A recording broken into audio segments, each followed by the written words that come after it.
अस्सलाम वालेकुम रहमतुल्लाहि व बरकातुहू। प्यारे बच्चों, मैं आपको एक वाक़या सुनाता हूँ।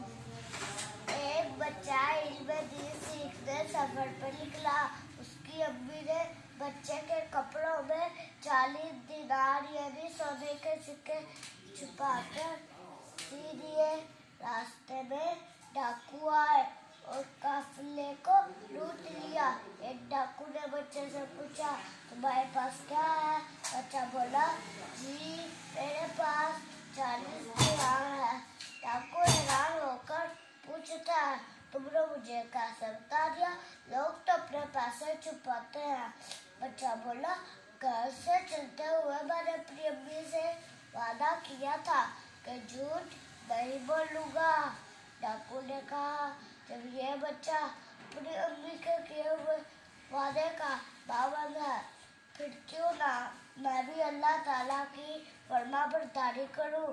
डाकू और उसके साथियों ने तौबा की और वो नेक मुसलमान बन गए।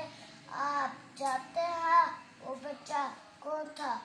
हमारे औस पाक रहमतुल्लाहि ताला अलैह, जिनका इस महीने की 11 तारीख को विसाल हुआ और हम उनका उर्स मनाते हैं।